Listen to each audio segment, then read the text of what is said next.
Well, good morning, everybody. This is Matt. I've been saying Math Man for so many videos. This Truth Seeker here.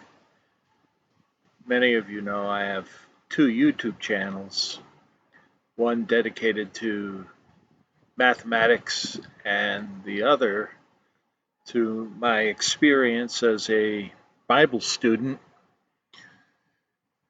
growing up in my story of transitioning into atheism and working, at least collaborating with and supporting the ex Jehovah. Oh boy, I'm out of it. The ex Jehovah's Witness movement, in particular, Lloyd Evans' work, his channel, and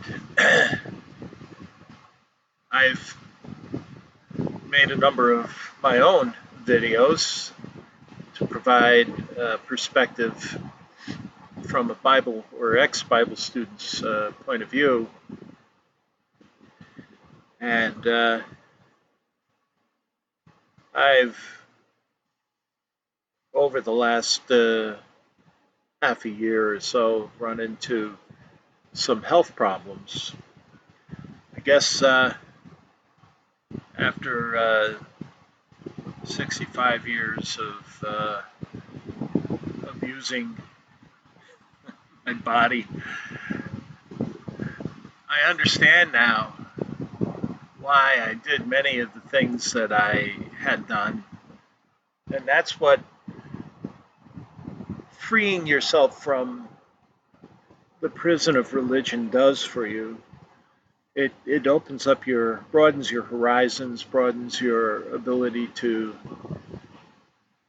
see the truth. And that's really what matters is the truth. It's a little chilly today. It's a little colder than I thought it would be. I thought I'd come out on a nice warm day. It's a beautiful day, but it's quite chilly.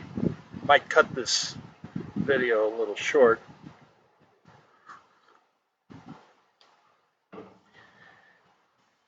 In recent months, I've been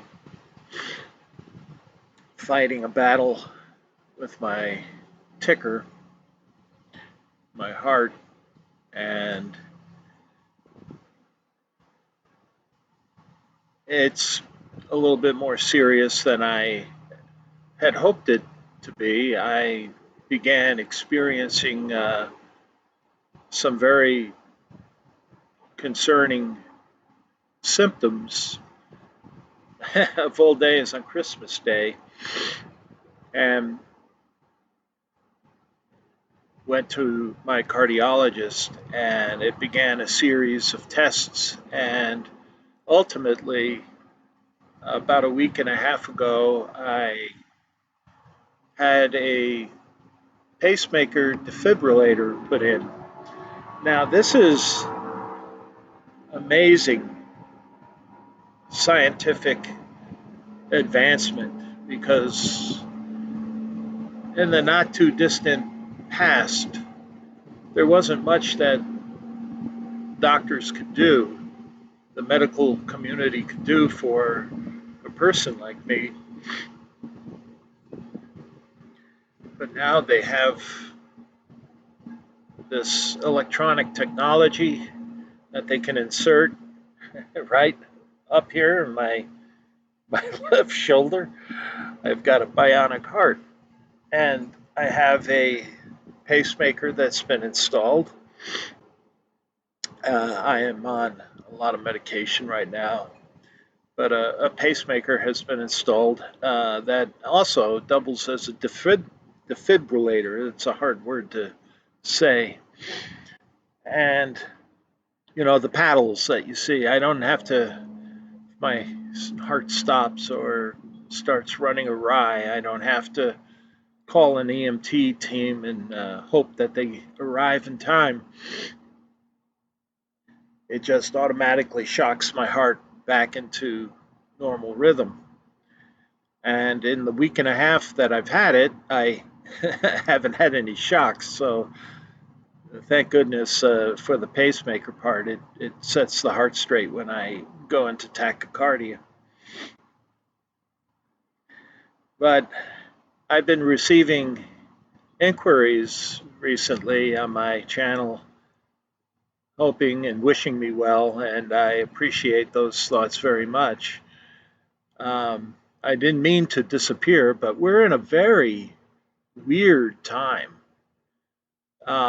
It almost seems like society is breaking down, and it just so many different things that hit, and we have such an ineptitude government.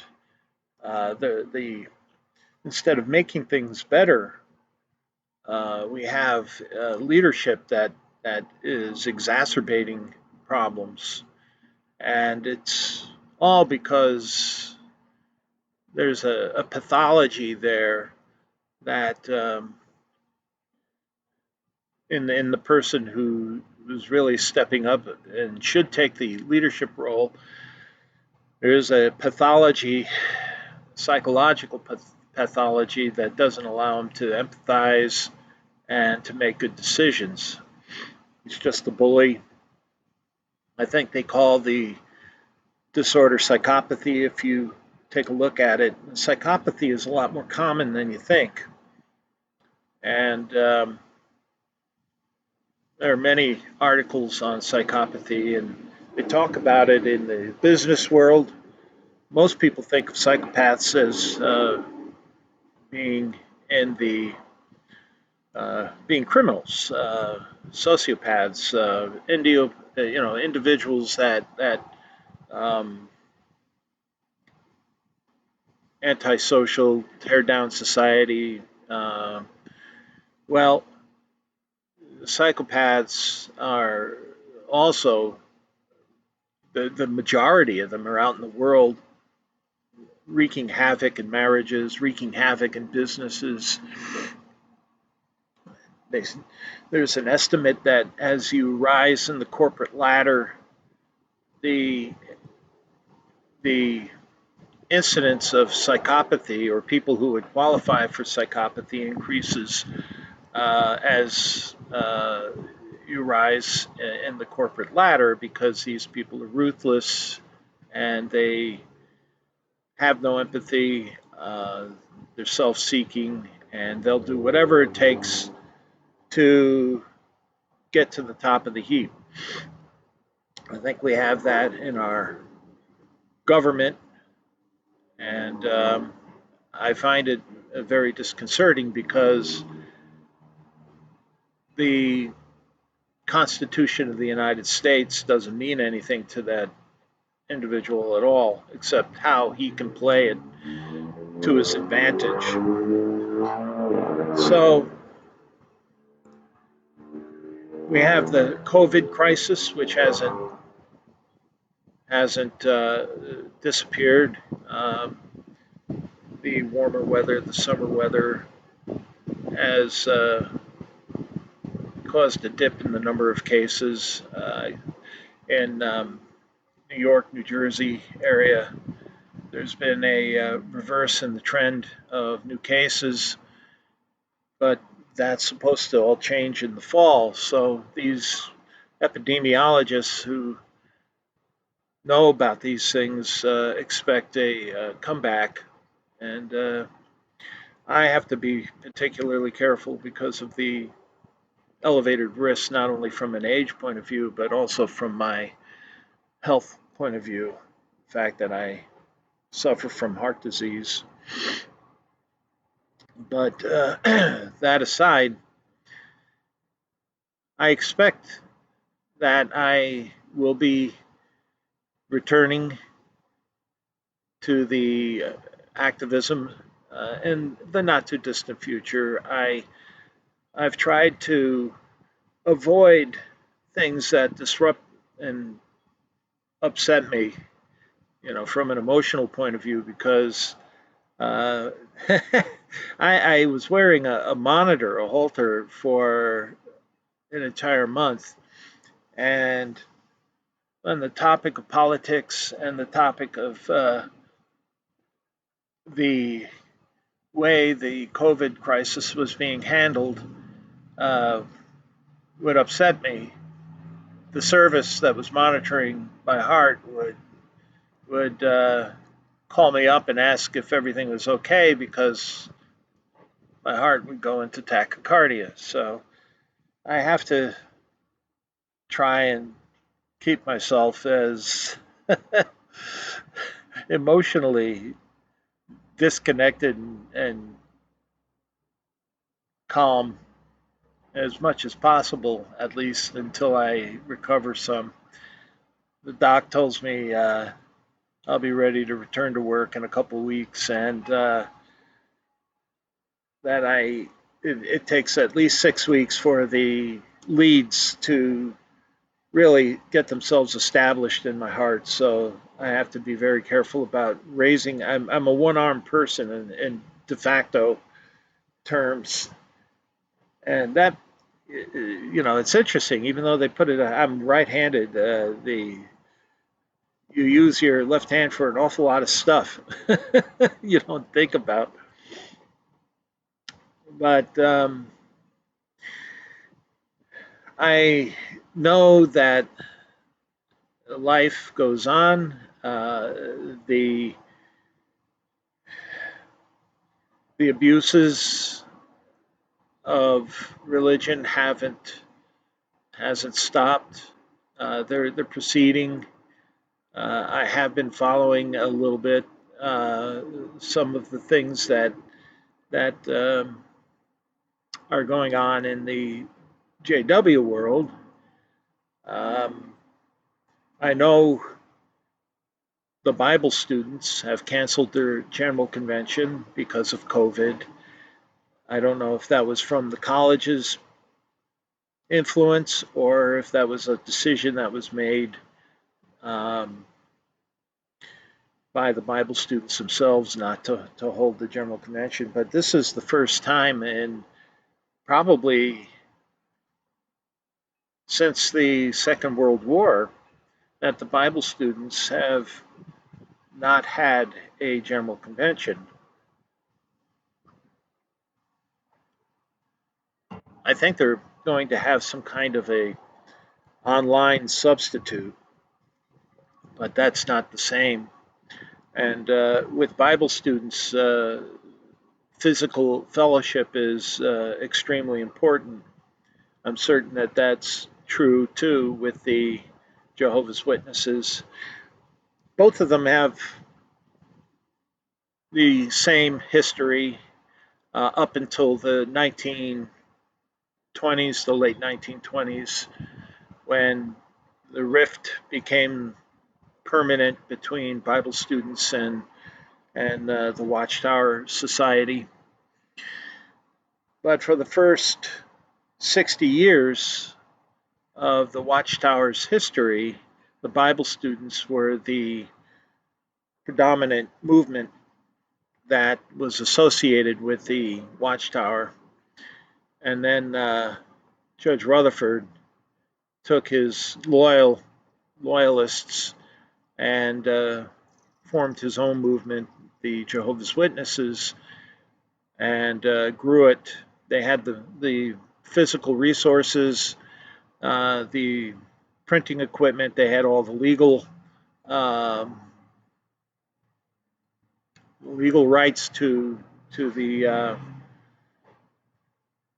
organization that allowed them to uh, grow. Basically, gave them a means, a mechanism by which they could grow their numbers. And within a decade of 1930, they were back. They had recouped their numbers and started growing exponentially through the 1940s, through the 50s, and into the early 1960s. Um, and the prediction of 1975 also helped their growth rate. It wasn't until 1975 that things began to slow down when their prediction for the kingdom didn't pan out. But a lot of the culture of the Jehovah's Witnesses and the Bible students are the same. Many of the things that I've heard when I first broke from the Bible students and began attending Jehovah's Witness forums, online forums, and on the internet, the stories were all the same. The lingo was the same. The terminology is very much the same. Even despite the fact that the Jehovah's Witnesses developed their own Bible, they came up with their own translation, and their translation uses more modern language than the King James, which was used largely by the Bible student movement until, well, the Bible student movement pretty much uses the King James even today. I would say predominantly, although many other versions are used. Whatever expresses their thoughts most succinctly or clearly, like NIV or any other of the later translations from the King James, the Bible students will use them. But I think as a base Bible, the King James is still pretty much the the one that the version that is used most predominantly by Bible students still. They use Strong's Concordance a lot and the Diaglott. And those were tools that the Jehovah's Witnesses used, books, helps that the Jehovah's Witnesses used until they came up with their own translation. And even so, the scriptures that are emphasized by the Jehovah's Witnesses, like the um, faithful and discreet slave, the focus, the energy, the time that is devoted to such scripture is very much the same as the Bible students. The Bible students believe that um, Charles Taze Russell was the wise and faithful servant. Well, that's the faithful and discreet slave. Now you have the leadership, the eight um, leaders of the Christian, what is it, the Christian Congregation of Jehovah's Witnesses, the governing body. They take on that role of being the faithful and discreet slave. Well, that was a precedent that was established with Russell, the leader who was the de facto leadership of the leader of the Watchtower Bible and Tract Society in the 19th century, early 20th centuries, and he took on that. Well, the Bible he accepted it. He didn't contradict it, but the Bible students movement attributed the that Russell was the wise and faithful servant. Well, that's the faithful and discreet slave. So it's just a slight change in the translation. That's all. Still, one of the predominant scriptures that is focused on by the Watchtower and has had a fixation on that scripture since the very beginning because they believe that we're in the end times and that this faithful and discreet slave or wise and faithful servant would have a predominant role in disseminating the truth of God, the God's truth to the world. And Watchtower points to their broad distribution across the globe, their presence in many nations as an indication of God's blessing of their work. and that that is some that the 8 million or 8.5 million or so members of the Jehovah's Witnesses is proof that God is uh, doing a work in the world, and that we're very close to the end when His kingdom of paradise will be established on the ruins of a destroyed world, a world that God consumes with fire or whatever it is, ultimate destruction. Uh, the bodies of billions and billions of people, a small conclave of uh, less than 10 million will be the only remaining population on the earth, and God will bless them, and they will live in some kind of dull paradise. I can't imagine a world without challenges. But that that is also the problem I have with the Bible students. It's an unrealistic world to think that bliss is not having to do anything, not having to work, not having any curiosity. I once had a an argument with my cousin's husband about Star Trek of all things. It's so silly, but when I was a young man, I was, just, and I still am. I still enjoy it. But Star Trek uh, fan, I guess. The idea of exploring the universe, I found intriguing, and I remember having a discussion with my cousin's husband about the kingdom. This was while I still believed that I believe that humankind was destined to spread throughout the universe, and that once everything got straightened out here on Earth and society was perfect, and everything was working well, that humans would, with their perfect mind, be able to fathom the depths of cosmological secrets, and be able to zip around the galaxy, if not the universe, in spaceships like the Enterprise, and be able to go from planet to planet like we go from city to city today in airliners. Well, not today. The skies are clear because of COVID, but, which is a very strange thing because we're in the flight path of Newark, and we don't see commercial aircraft over our home anymore. It is a little chilly. Sorry. But he flat out put me down.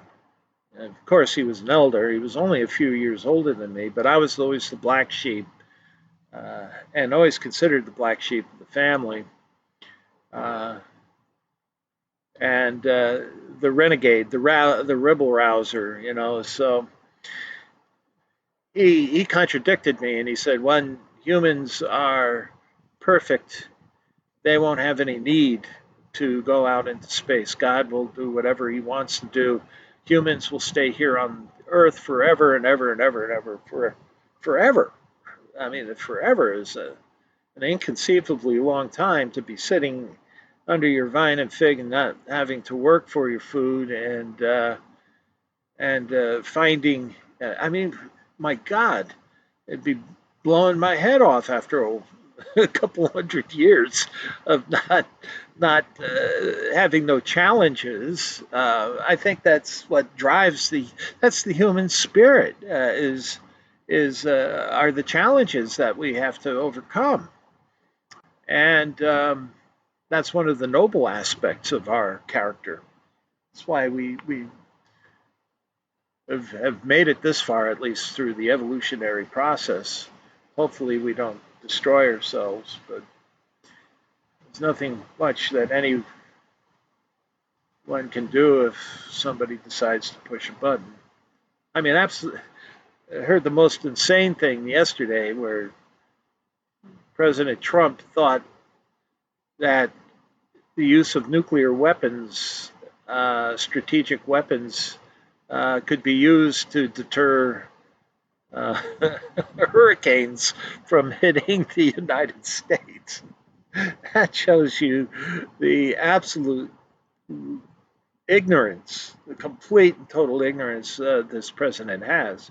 I mean, we think of that. That's the hubris of thinking that we have that kind of power that we could alter nature. I mean, the amount of energy that's contained in a hurricane completely dwarfs the energy contained in a nuclear weapon, and a nuclear weapon would have absolutely no effect on a not even on a thunderstorm. Probably, I think thunderstorms are contain far more energy than most nuclear weapons. But anyway, he put me down. I said, you don't believe that humans are going to travel and discover and that's been human history, was exploration and curiosity. And he put me down flat, saying that curiosity is only born of discontent, and that it's through discontent that humans have made any progress scientifically. And when perfect contentment is attained in the kingdom, there won't be any need. People will be perfectly satisfied. It's like, you know what it is? It's the opium dens. That's what happened at the Western world during the 19th century.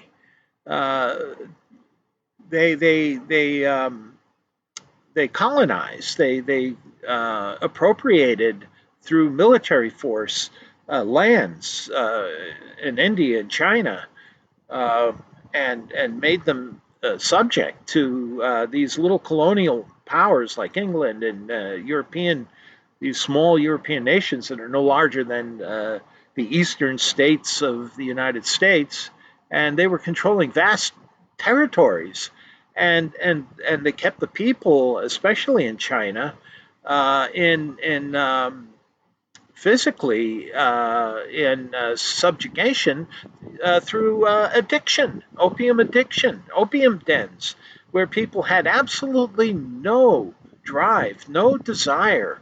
They lost. That's the problem with addiction, is that you have absolutely no curiosity. You lose that human spirit that drives our um, wanting to understand, our curiosity to understand the secrets of nature. And and I couldn't believe what he was saying, but that's basically what the kingdom is. It brings in their minds this state of perfect bliss, and takes away any drive to understand. It's like an opium den. No ambition whatsoever.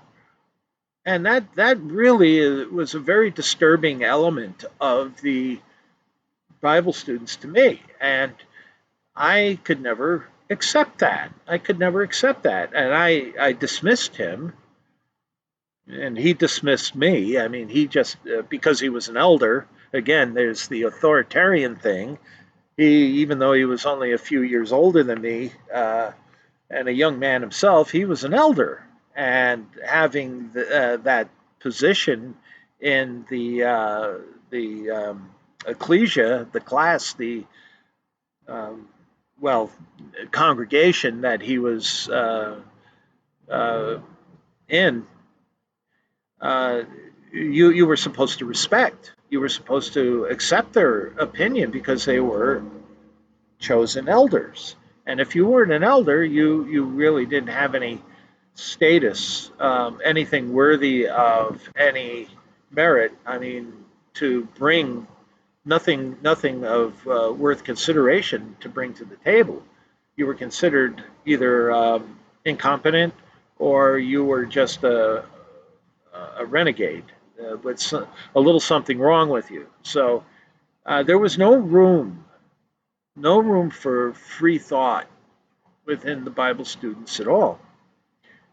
In fact, that branch of my family, they actually accepted the Russell idea that humans before the Garden of Eden were sexless, and that in the 1,000 years in the kingdom, when humans are resurrected, those that make it into the kingdom, they would be transformed back into the original condition. There would be neither male nor female. Um, I don't know how that would work, but they don't believe that there would be any more propagation. That the world, the Bible student or the commandment in Genesis to multiply and fill the earth would have been attained by the kingdom, and that there would be no more need for humanity to propagate, and that there would be just the right amount of number of humans for the earth to sustain, and then everybody would be content. There wouldn't be any sex. There wouldn't be anything in the kingdom. It'd be I couldn't see. I couldn't understand. It just was so foreign, so alien to our nature that it just it just was so. When you stop and you think about it, you think, well, that's laughable. How could that be?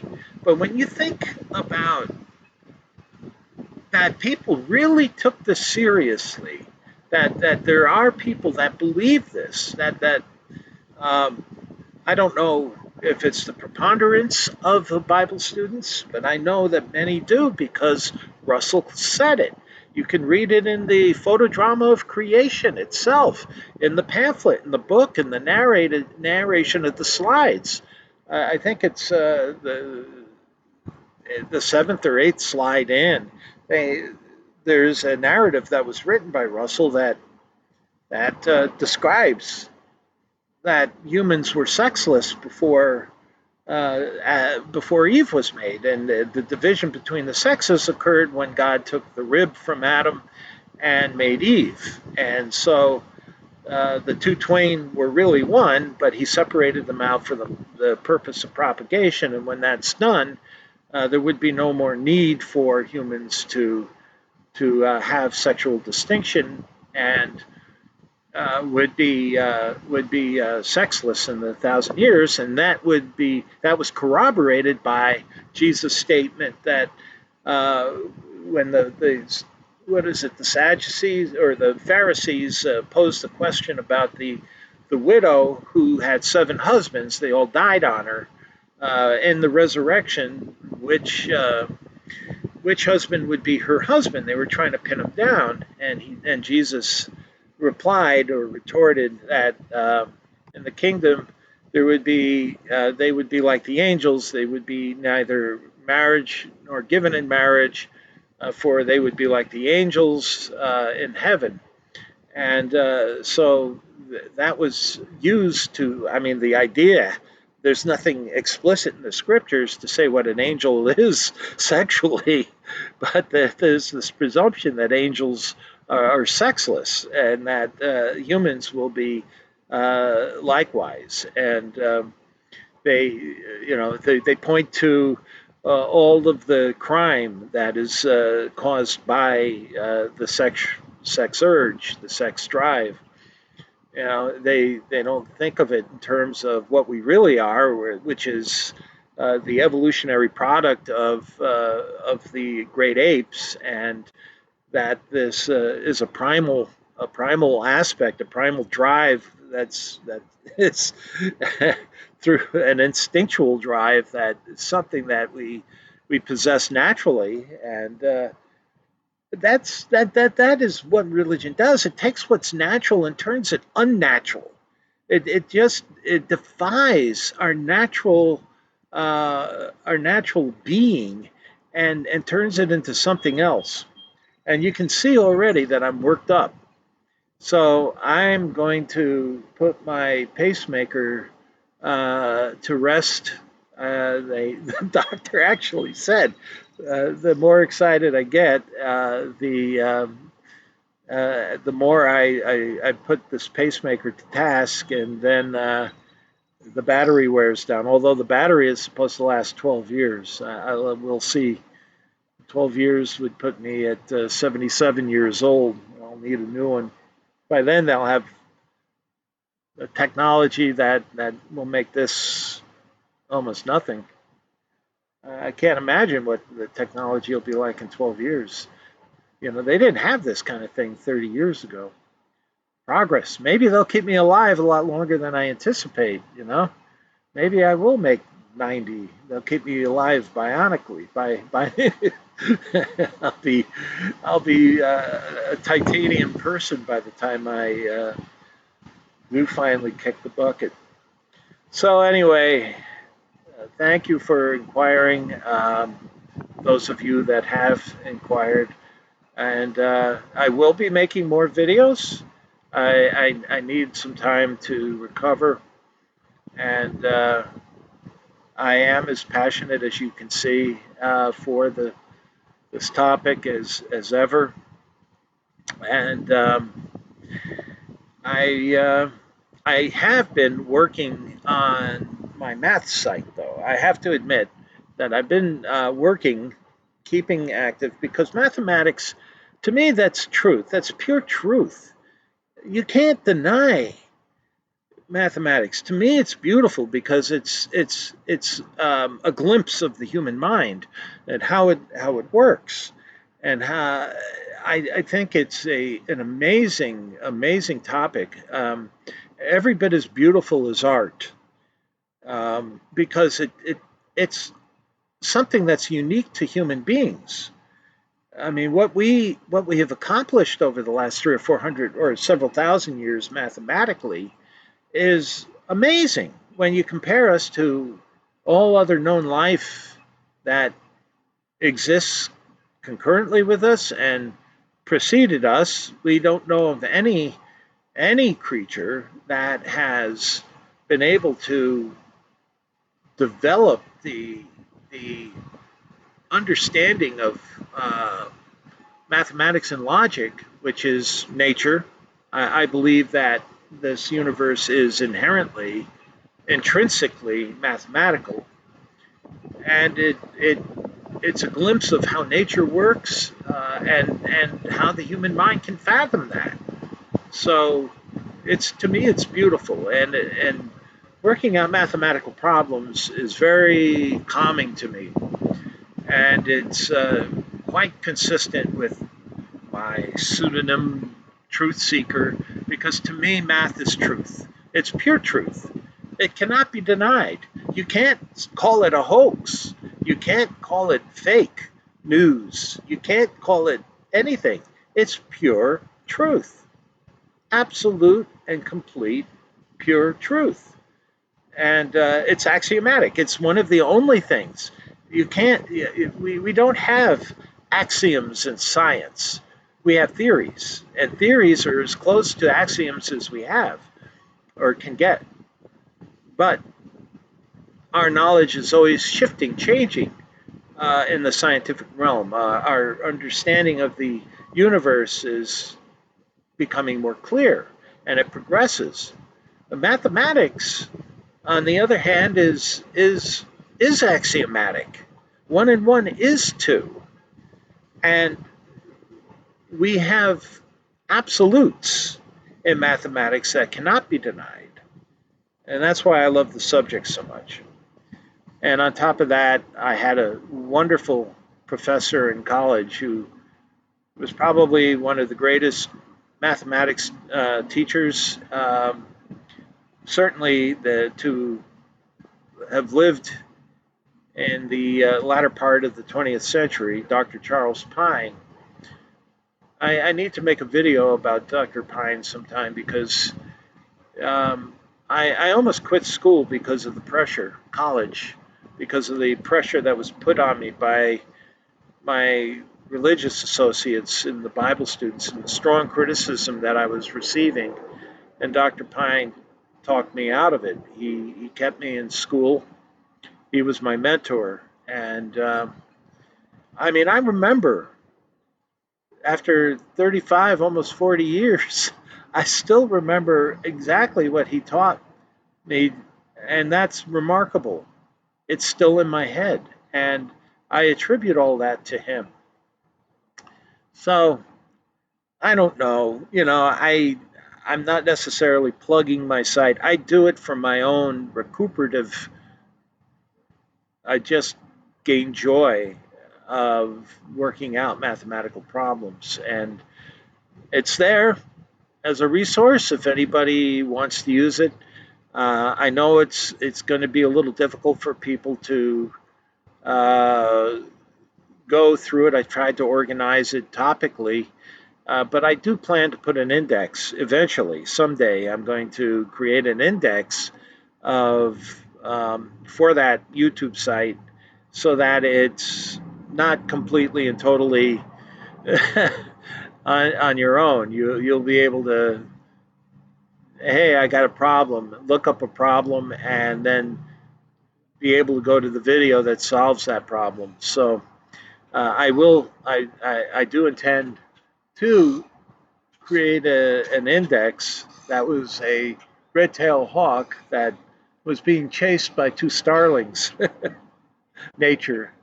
It goes on regardless of what we do to this damn planet or what we. I mean, we're the damned. The planet is the beautiful thing. We're the ones that are harming it. That's why I am an environmental engineer. I guess I want to do something good for this world that we live in, our Mother Earth. So anyway, this is Truth Seeker, wishing you all the best. Stay safe. The COVID hasn't gone away. Um, Society won't collapse. Maybe it will change. Maybe we do lose some of the privileges that the Constitution afforded us. It's in our hands. We, the people, elect our officials to some extent. We have a crazy system with the electoral college, but en masse, if we make a show of force, we do have a say, and that's always been the case. Governments do come and go. I mean, the French Revolution toppled an institution that lasted 1,000 years. So, it the voice of the people can and should be heard. But I don't want to get into politics and get too upset. But that's another thing. When you are enlightened and you come out of the bonds of religion, especially a religion that says don't get involved in this world's affairs, then it's something. It's a real sea change that we have to undergo to become concerned, because we were told all our lives, indoctrinated, that we shouldn't get involved, we shouldn't vote. It's wrong for us to vote, um, and God's got everything in hand, and we should leave it in His hands. And it's wrong for us, sinful for us to vote, and so it's something that we should begin to take our privileges as citizens and express ourselves, especially this year is a very important year for us. So, with that, I'm going to sign off and I wish you all well. Stay safe. COVID's not over, but enjoy life. and it's precious. So long, everybody, and I'll be back.